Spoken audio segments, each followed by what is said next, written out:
నమస్తే, welcome to 108 TV. మీరు ప్రతి ఏటా పన్ను కడుతున్నారు, కట్టే ఉంటారులే. ఎందుకంటే అది మన బాధ్యత.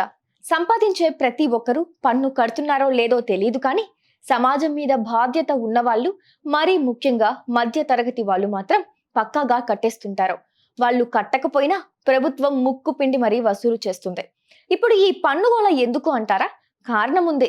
తాజాగా వరల్డ్ చెస్ ఛాంపియన్ టైటిల్ గెలుచుకున్న గుకేష్ దొమ్మరాజుకు కోట్లలో బహుమానం గెలుచుకున్నాడు. దానిలో గుకేష్ చేతికొచ్చింది ఎంత, ఖర్చు పెట్టింది ఎంత, ప్రభుత్వానికి చెల్లించిన పన్ను ఎంత, ఇలాంటి లెక్కలు బయటకొచ్చాయి. ఈ లెక్కలు చూసిన పెద్దోళ్ళు నోరెళ్లబెట్టి మరీ షాక్ అయ్యారు.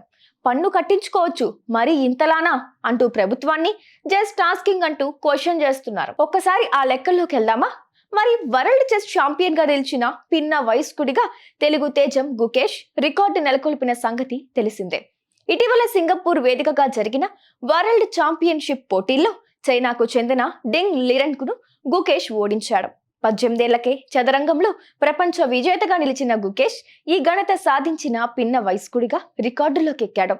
లిరెన్ తో జరిగిన ఫైనల్లో తొలి రౌండ్ లో ఓడిన గుకేష్ ఆ తర్వాత అద్భుతంగా పుంజుకుని టైటిల్ గెలుపొందాడు.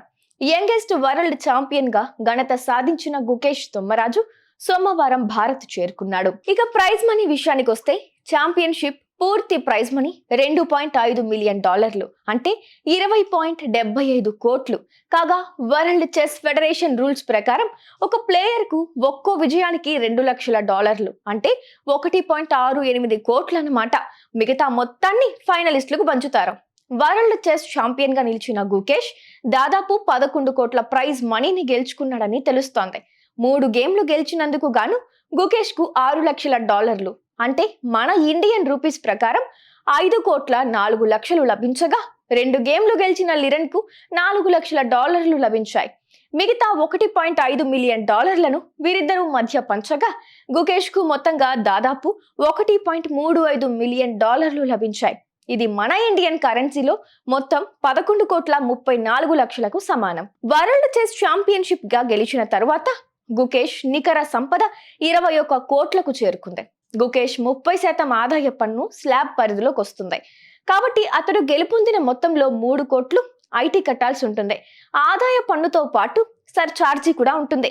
కాబట్టి గుకేష్ మొత్తంగా $4.67 ఆదాయ పన్ను కట్టాల్సి వస్తుంది. విశ్వనాథన్ ఆనంద్ తరువాత వరల్డ్ ఛాంపియన్ గా నిలిచిన భారతీయుడిగా రికార్డులకెక్కిన గుకేష్ దేశం మొత్తం గర్వపడేలా చేశాడు. అలాంటి ఆటగాడు తన ప్రైజ్ మనీ నుంచి దాదాపుగా 5 కోట్లు ఆదాయ పన్ను కట్టాల్సి రావడం పట్ల నెటిజన్లు అసంతృప్తిని వ్యక్తం చేస్తున్నారు.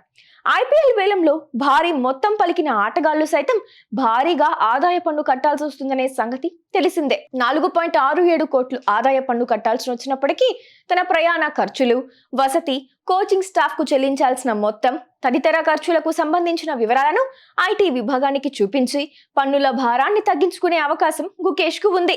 కానీ దేశానికి పేరు తెచ్చిన ఆటగాడి దగ్గర మాత్రం కోట్లు పన్ను కట్టించుకుంటున్నారు, దేశం సొమ్మును దోచుకునే వాళ్ళని వదిలిపెడుతున్నారు అంటూ సోషల్ యాక్టివిస్టులు తెగ గొడవ చేస్తున్నారు. Please subscribe to 108 TV. Subscribe to 108 TV. Please subscribe to 108 TV channel. Please subscribe to 108 channel. Please subscribe to 108 channel. 108 TV ki